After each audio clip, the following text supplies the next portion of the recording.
রান্না করতে করতে একটা কথা মনে পড়ে গেল, তাই ভাবলাম চলো মশলাটা কষাই আর কথাটা তোমাদের সাথে শেয়ার করি।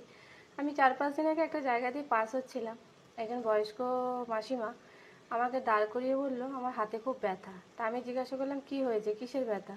তা বললো আমাকে মেরেছে। তা বললাম কে? বললো ছেলে, বউ ছেলে মেরেছে। তা আমি এই উদ্দেশ্যে একটা কথাই বলবো, দেখো সবাই মা আমরা হব আর হয়েওছি বিশেষত, তাই না? তা তুমি এখন যে কর্মটা করবে এর ফল তুমি পরে ভোগ করবে, যেইভাবেই হোক।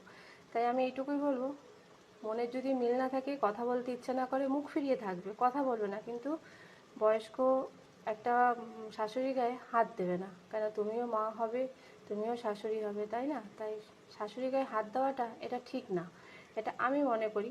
আদার্স তোমরা কি মনে করো আমি জানি না, এটা আমার মনে হলো কথাটা। তো কথাটা শুনে আমার খুব খারাপ লাগলো। আমি তো আর তাকে কিছু বলতে পারবো না। যাই হোক, এটা তোমাদের সাথে শেয়ার করলাম। যদি আমার কথাটায় কিছু ভুল থাকে অবশ্যই কমেন্ট বক্সে জানিও, যদি ঠিক থাকে সেটাও আমাকে কমেন্ট বক্সে বলো। তোমাদের কমেন্টের অপেক্ষায় আমি রইলাম।